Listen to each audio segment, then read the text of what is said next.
Hello नमस्कार मेरे प्यारे साथियों, स्वागत है आप सभी का आर्या एकेडमी में। आज की इस वीडियो में हम लोग बात करने वाले हैं अपने बिहार बोर्ड क्लास 10 के केमिस्ट्री के पहले चैप्टर जिसका नाम है रासायनिक अभिक्रियाएं एवं समीकरण। तो इस चैप्टर के जो मोस्ट इम्पोर्टेंट ऑब्जेक्टिव हैं इसी के बारे में हम लोग डिस्कस करने वाले हैं। एक एक प्रश्न को हम लोग अच्छे तरीके से समझेंगे और उसका सोल्यूशन करेंगे। तो आप सबसे रिक्वेस्ट रहेगा कि आप लोग इस वीडियो में शुरू से लेकर के अंत तक बने रहेंगे ताकि सारे क्वेश्चन आपको अच्छे तरीके से समझ में आ सके। तो चलिए बिना देर की वीडियो को स्टार्ट करते हैं और आप लोगों से रिक्वेस्ट करते हैं कि आप लोग सबसे पहले इस चैनल को सब्सक्राइब कर लेंगे और बेल आइकन को क्लिक कर लेंगे। अगर वीडियो पसंद आए तो वीडियो को लाइक भी करेंगे और एक प्यारा सा कमेंट कर देंगे। चलिए देखते हैं सबसे पहले प्रश्न को। और ये आपके सामने सबसे पहला प्रश्न आ चुका है। प्रश्न ये है कि जब धातुएं जल के साथ अभिक्रिया करेंगी तो कौन सी गैस उत्सर्जित होगी। यहाँ पे चार ऑप्शन आपके दिए गए हैं। पहला ऑप्शन है ऑक्सीजन, दूसरा ऑप्शन है कार्बन डाइऑक्साइड, तीसरा ऑप्शन है हाइड्रोजन और चौथा ऑप्शन है नाइट्रोजन। तो आपको पता है कि जब धातु जो है जल के साथ अभिक्रिया करते हैं तो वहाँ से हाइड्रोजन गैस जो होता है उत्सर्जित होता है। ऑप्शन नंबर सी हो जाएगा, इसको आप लोग याद रखेंगे।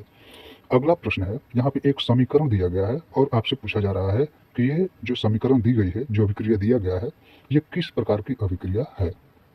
आप लोग देख सकते हैं FeO3 प्लस 2Al ये दोनों मिलकर के बनाता है Al2O3 प्लस 2Fe। अब आप लोग यहाँ से ध्यान से समझने की कोशिश करेंगे। यहाँ पे Fe2 प्लस O3 है और ये एल्युमिनियम के साथ अभिक्रिया करता है। अभिक्रिया करने के बाद आप लोग देख रहे हैं कि AlO3 बन गया, Al2O3, और यहाँ पे Fe जो है, जो Fe है, ये यहाँ पे अलग हो गया है, यानी कि विस्थापित हो गया है। तो सिंपल सा आपके माइंड में आ रहा होगा कि ये आपका विस्थापन अभिक्रिया है। ऑप्शन नंबर डी हो जाएगा। बहुत सिंपल है, बस आप लोग को समझना है इस तरीके से। अगला प्रश्न है कि लौह चूर्ण पर तनु हाइड्रोक्लोरिक अम्ल डालने से क्या होता है। चार ऑप्शन है आपके। हाइड्रोजन गैस एवं आयरन क्लोराइड बनता है, क्लोरीन गैस एवं आयरन हाइड्रोक्साइड बनता है, या फिर कोई अभिक्रिया नहीं होती है, या फिर आयरन लवण एवं जल बनता है। तो तीसरा प्रश्न जो है आपका, तो इसका आंसर हो जाएगा कि लौह चूर्ण पर तनु हाइड्रोक्लोरिक अम्ल डालने पर, ठीक है, तनु का मतलब होता है पतला, तो पतला हाइड्रोक्लोरिक अम्ल डालने पर जो है आपका हाइड्रोजन गैस बनेगा और आयरन क्लोराइड बनेगा। तो यहाँ पे हम लोग क्या करेंगे, ऑप्शन नंबर ए को टिक कर लेंगे, यही आपका आंसर हो जाएगा। अगला प्रश्न है कि श्वसन किस प्रकार की अभिक्रिया है। ये बहुत सिंपल है। श्वसन जो होता है आपका उपचयन अभिक्रिया होता है। कैसा उपचयन अभिक्रिया, बिल्कुल सही। CuO प्लस H2 यानी कि कॉपर ऑक्साइड जो है हाइड्रोजन के साथ अभिक्रिया करता है तो इसका जो उत्पाद बनता है ये बनता है कॉपर प्लस H2O। अब ये पूछ रहा है कि ये किस प्रकार की अभिक्रिया है। तो यहाँ पे भी आपके चार ऑप्शन है। पहला ऑप्शन है उपचयन, दूसरा ऑप्शन है अपचयन, तीसरा ऑप्शन है उदासीनीकरण और चौथा ऑप्शन है रेडॉक्स। तो यहाँ पे आपको पता है कि कॉपर ऑक्साइड और हाइड्रोजन जब मिल करके कॉपर प्लस हाइड्रोजन H2O यानी कि जल बनाते हैं तो ये आपका हो जाता है अपचयन अभिक्रिया। कौन सी अभिक्रिया, अपचयन अभिक्रिया, बिल्कुल। अगला प्रश्न आपके सामने है कि इलेक्ट्रॉन के स्थानांतरण से बने यौगिक कहलाते हैं, यानी कि इलेक्ट्रॉन के स्थानांतरण से जो यौगिक बनते हैं वो क्या कहलाते हैं। चार ऑप्शन है आपके। सहज संयोजी, वैद्युत संयोजी, कार्बनिक और कोई नहीं। तो जब इलेक्ट्रॉन का स्थानांतरण होगा तो वैसे यौगिक जो बनते हैं वो वैद्युत संयोजी कहलाते हैं, जो कि ऑप्शन नंबर बी में दिया गया है। आप लोग इसको याद रखेंगे, बहुत सिंपल है। अगला प्रश्न है आपके कि नीचे दी गई अभिक्रिया में कौन सा कथन सही है। तो सबसे पहले अभिक्रिया क्या है, 2Cu प्लस O2 यानी कि कॉपर और ऑक्सीजन दोनों मिल करके क्या बनाते हैं, कॉपर ऑक्साइड बनाते हैं। CuO 2Cu बनाते हैं यानी कॉपर ऑक्साइड बनाते हैं। अब चार यहाँ पे कथन दिए गए हैं। पहला ऑप्शन है कॉपर का ऑक्सीकरण हो रहा है, दूसरा ऑप्शन है कॉपर का अवकरण हो रहा है, तीसरा ऑप्शन है कॉपर का नाइट्रेशन हो रहा है और चौथा ऑप्शन है ए और बी दोनों हो रहे हैं, यानी कि कॉपर का ऑक्सीकरण और अवकरण दोनों हो रहा है। तो यहाँ पे जो है आपका ऑप्शन नंबर ए जो है सही हो जाएगा, क्योंकि यहाँ पे कॉपर का सिर्फ और सिर्फ ऑक्सीकरण हो रहा है। तो ऑप्शन नंबर ए को आप लोग टिक करेंगे। तो चलिए बढ़ते हैं आगे और अगले प्रश्न की तरफ। अगला प्रश्न है कि सिल्वर क्लोराइड का रंग क्या है। ये बहुत सिंपल क्वेश्चन है और बहुत इंपॉर्टेंट क्वेश्चन है। सिल्वर क्लोराइड श्वेत होता है, उजला होता है, सफ़ेद होता है, जो भी आप कह लें। तो ये आपका ऑप्शन नंबर ए हो जाएगा, ठीक है। अगला प्रश्न है कि समीकरण CaCO3 कैल्शियम कार्बोनेट। अब कैल्शियम कार्बोनेट को ऊष्मा दिया जाता है, हीट दिया जाता है, तो ये बनता है CaO कैल्शियम ऑक्साइड और प्लस CO2 मतलब कि कार्बन डाइऑक्साइड गैस। अब कह रहे कि यह किस प्रकार का समीकरण है। किस प्रकार का समीकरण है भाई, चार ऑप्शन है। वियोजन है, संयोजन है, उभयगामी है, प्रतिस्थापन है। तो आपका यहाँ पे प्रश्न संख्या 9 का ऑप्शन नंबर ए हो जाएगा, ये वियोजन अभिक्रिया है। ठीक है, वियोजन अभिक्रिया है। 10वां प्रश्न है कि साग सब्जियों को विघटित होकर के कंपोस्ट बनाना किस अभिक्रिया का उदाहरण है। जब साग सब्जी विघटित होकर के कंपोस्ट बनाते हैं तो ये किस प्रकार की अभिक्रिया है। ऊष्माशोषी, ऊष्माक्षेपी, उभयगामी या फिर प्रतिस्थापन। यहाँ पे भी 4 ऑप्शन है, तो ये आपके हो जाएगा प्रश्न संख्या 10 का ऑप्शन नंबर बी हो जाएगा, ऊष्माक्षेपी अभिक्रिया है। ठीक है, निम्न में से कौन सा उत्पाद लेड नाइट्रेट को गर्म करने पर प्राप्त होता है। यानी कि यहाँ पे 4 जो है उत्पाद दिए गए हैं, और कौन सा उत्पाद ऐसा है जो कि लेड नाइट्रेट को गर्म करने पर प्राप्त होता है, ये पूछा गया आपसे। पहले ऑप्शन में है O2, दूसरे ऑप्शन में NO2, तीसरे ऑप्शन में है NO2 और N2, और चौथे ऑप्शन में है NO2 और O2। तो यहाँ पे जब लेड नाइट्रेट को गर्म करेंगे तो लेड नाइट्रेट को गर्म करने के बाद आपका जो है प्राप्त होता है, क्या होता है, NO2 और ऑक्सीजन। ठीक है, NO2 मतलब कि नाइट्रोजन ऑक्साइड और ऑक्सीजन प्राप्त होता है, तो ऑप्शन नंबर डी हो जाएगा। प्रश्न संख्या 12 की तरफ हम लोग आए, और ये प्रश्न आपका है कि निम्न में कौन सही है। मतलब 4 ऑप्शन यहाँ पे दिए गए हैं, Na2CO3 लगभग जो है आप लोग देख रहे हैं कि चारों जो है लगभग समान ही दिखाई दे रहे हैं। अंतर कहाँ पे है, तो सबसे पहले अंतर ढूंढिए, अंतर कहाँ पे है।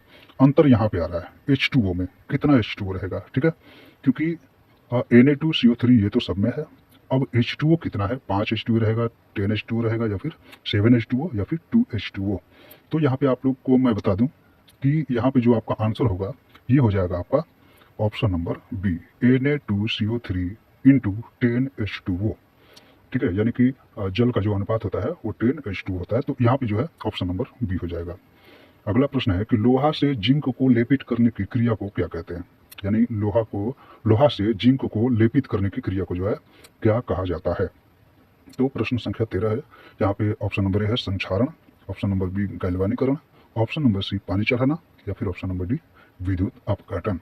तो यहाँ पे जो है आपका ऑप्शन नंबर बी हो जाएगा, गैल्वानीकरण कहते हैं, ऑप्शन नंबर बी बिल्कुल आसान है। जस्ता तथा तनु हाइड्रोक्लोरिक अम्ल की अभिक्रिया के फलस्वरूप निम्न में से कौन सा गैस बनता है। जस्ता और हाइड्रोक्लोरिक अम्ल जो कि पतला हो, तनु हो, और दोनों की जब अभिक्रिया होगी तो कौन सा गैस प्राप्त होगा, कौन सा गैस बनेगा। 4 ऑप्शन है, CO2, N2, H2, SO2। अब यहाँ पे जो ऑप्शन होगा आपका ऑप्शन नंबर सी हो जाएगा, क्योंकि H2 गैस बनेगा। ठीक है, प्रश्न संख्या 15 में है कि कोई तत्व जो है ऑक्सीजन के साथ अभिक्रिया कर उच्च गलनांक वाला यौगिक निर्मित करती है, तो यह यौगिक जल में विलेय है, तो यह तत्व कौन सा हो सकता है। कोई तत्व ऑक्सीजन के साथ अभिक्रिया करती है, उच्च गलनांक वाले यौगिक निर्मित करती है, और यह यौगिक जो है जल में विलेय है, तो यह कौन सा तत्व हो सकता है।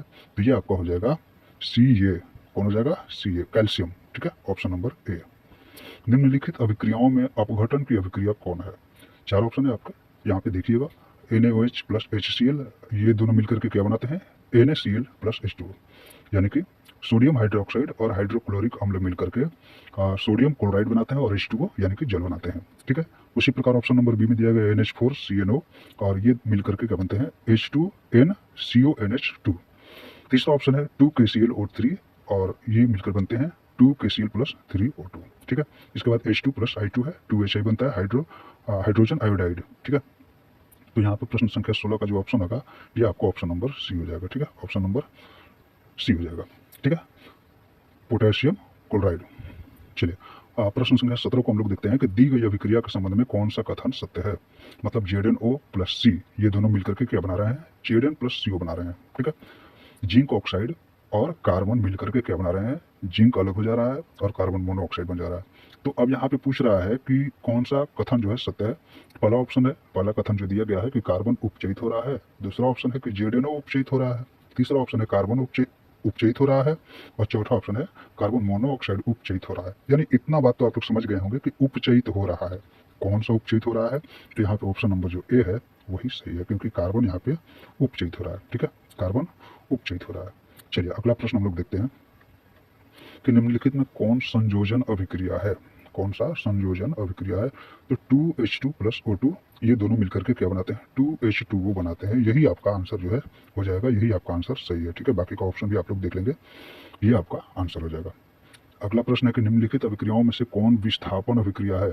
कौन सी विस्थापन अभिक्रिया है। यहाँ पे देखिए, कैल्शियम कार्बोनेट ये क्या क्या मिलकर के बना हुआ है, तो कैल्शियम ऑक्साइड और CO2 मिलकर के बना हुआ है। ठीक है, calcium oxide plus 2HCl hydrochloric अम्ल, ये मिलकर के क्या बनाता है, कैल्शियम क्लोरीन है, CaCl2 प्लस H2O, ठीक है। तीसरा ऑप्शन है Fe प्लस CuSO4, ठीक है, यानी कि Fe मतलब हो गया लोहा, और ये कॉपर सल्फेट के साथ मिलकर के फेरस सल्फेट बनाता है और कॉपर अलग हो जा रहा है। तो यानी कि यहाँ पे आप लोग साफ साफ देख सकते हैं ये दोनों मिलकर के बना, और यहाँ पे सिंपल सा मैं आपको समझा दूं एक बार कि ये और ये बना, ठीक है। अब ये जो है इसके साथ आ गया और ये जो बेचारा अलग हो गया, यानी कि विस्थापित हो गया। तो यही आपका क्या है, विस्थापन अभिक्रिया है। ये आपका ऑप्शन नंबर सी हो जाएगा, ठीक है। चलिए आगे बढ़ते हैं। उम्मीद करते हैं कि आप लोग अच्छे तरीके से समझ रहे होंगे, किसी को कोई दिक्कत नहीं आएगी। अगर दिक्कत आती है तो आप लोग कमेंट कर सकते हैं, ठीक है। अगली वीडियो में आपका जवाब मिल जाएगा। फिलहाल देखते हैं प्रश्न संख्या 20 को। लौह चूर्ण पर तनु हाइड्रोक्लोरिक अम्ल की अभिक्रिया क्या होता है। ये तो शायद एक बार हम लोगों ने देखा है, तो एक बार फिर से इसका ऑप्शन नंबर ए ही हो जाएगा। हाइड्रोजन गैस एवं आयरन क्लोराइड बनता है, तो ऑप्शन नंबर ए हो जाएगा, ठीक है। अगला प्रश्न, निम्नलिखित में से कौन एक अपघटन अभिक्रिया का उदाहरण नहीं है। ध्यान दीजिएगा, नहीं है, ठीक है। तो पहला ऑप्शन में दिया गया है कैल्शियम कार्बोनेट है, और जो है ये कैल्शियम ऑक्साइड प्लस CO2, ये एक अभिक्रिया दी गई है। 2KClO3, और ये क्या मिलकर बना है, 2KCl प्लस 3O2। इसके बाद H2 प्लस Cl2 और 2HCl, और चौथा ऑप्शन है मानव शरीर में भोजन का पचना।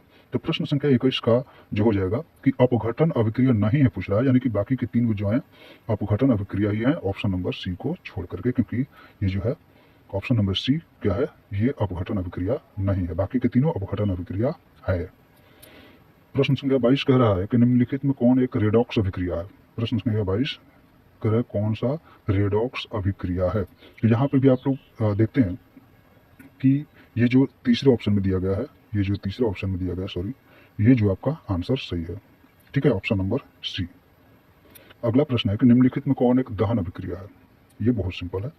प्रश्न संख्या 23, पहला ऑप्शन है जल का उबलना, दूसरा ऑप्शन है मोम का पिघलना, तीसरा ऑप्शन है पेट्रोल का जलना, और चौथा ऑप्शन है इनमें से कोई नहीं। तो प्रश्न संख्या सी 23 का जो है ऑप्शन नंबर सी हो जाएगा, बिल्कुल सही। पेट्रोल का जलना एक दहन अभिक्रिया। अब जैसे जल उबलेगा तो इसमें से ज्वाला तो निकलेगी नहीं, मोम पिघलेगा तो इसमें से भी ज्वाला नहीं। अब मोम का जलना लिखा होता तो ये हो सकता था, लेकिन मोम का पिघलना नहीं होगा, पेट्रोल का जलना हो जाएगा, ठीक है। तो ये आपका दहन की अभिक्रिया हो जाएगी, ऑप्शन नंबर सी हो जाएगा। रासायनिक अभिक्रिया के दौरान किसी पदार्थ में ऑक्सीजन का योग वृद्धि कहलाता है, ठीक है, क्या कहलाता है। चार ऑप्शन है, अपचयन, संक्षारण, उपचयन, या फिर इनमें से कोई नहीं। तो यहाँ पे हो जाएगा आपका ऑप्शन नंबर बी।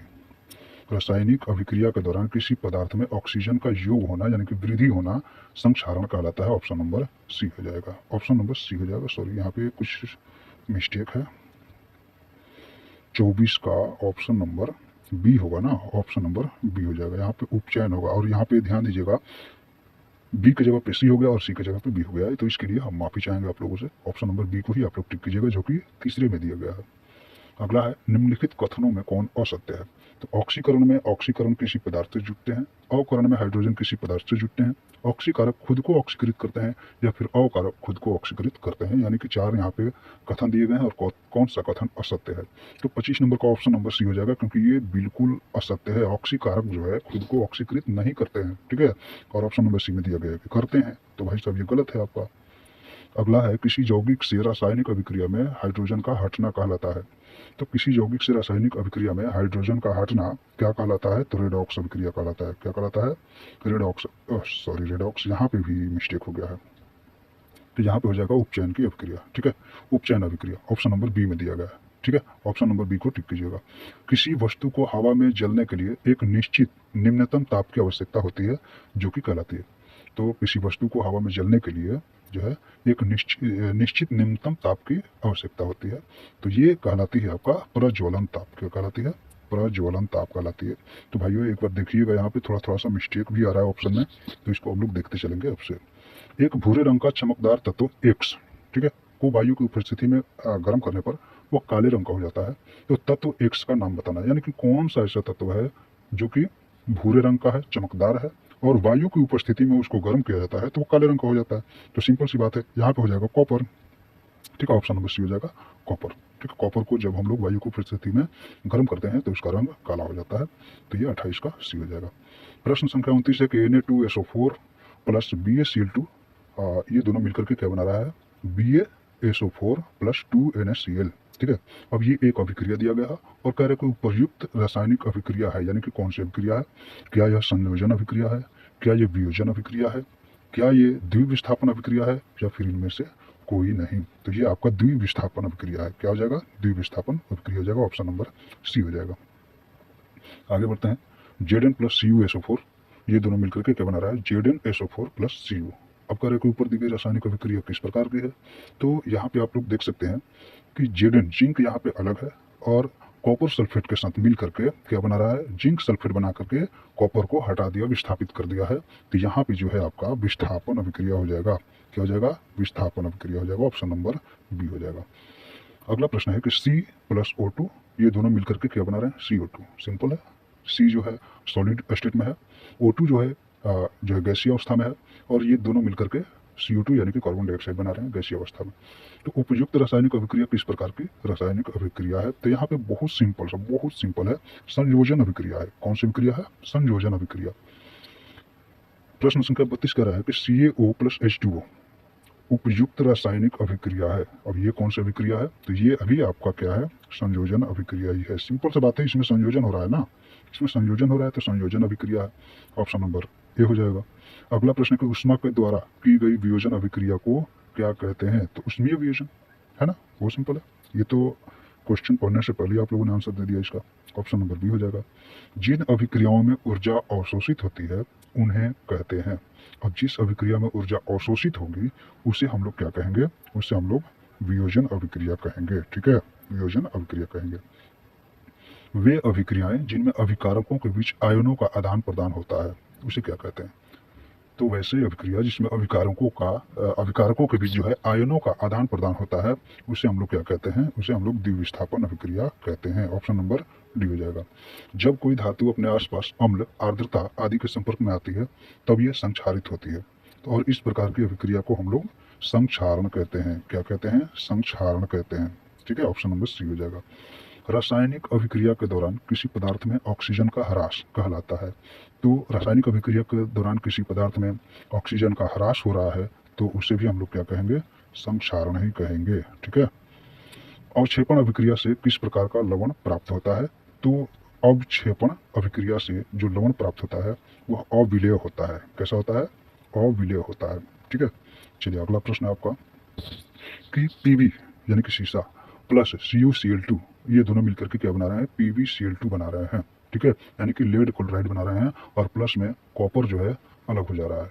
अब ये पूछ रहा है कि उपयुक्त रासायनिक अभिक्रिया कौन सी है, यानी कि कैसी है, तो यहाँ पे आप लोग को सिंपल सा पता है कि कॉपर को यहाँ पे विस्थापित किया गया है, तो ये आपका विस्थापन अभिक्रिया हो जाएगा। ठीक है। अगला प्रश्न है कि वायुरोधी बर्तनों में खाद्य सामग्री रखने से उपचयन की गति हो जाती है।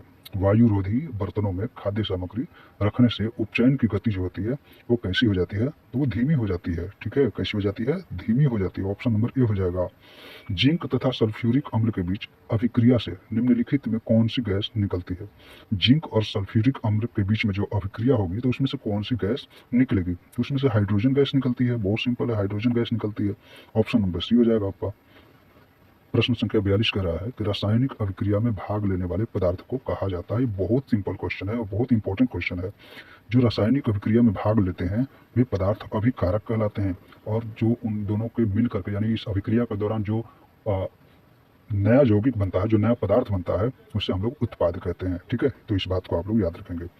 अगला प्रश्न है कि समीकरण 2H2 प्लस O2, ये दोनों मिलकर के क्या बना रहे हैं, 2H2O बना रहे हैं, और यह एक क्या है, तो यह एक संयोजन अभिक्रिया है। बहुत सिंपल है, संयोजन अभिक्रिया। ठीक है, तो उम्मीद करते हैं कि आप लोग सभी क्वेश्चन को, सभी प्रश्नों को अच्छे तरीके से समझ गए होंगे, और जिस प्रश्न में आप लोग को कोई डाउट रहा होगा, कोई प्रश्न आप लोग को समझ में नहीं आया होगा तो आप लोग कमेंट कर देंगे।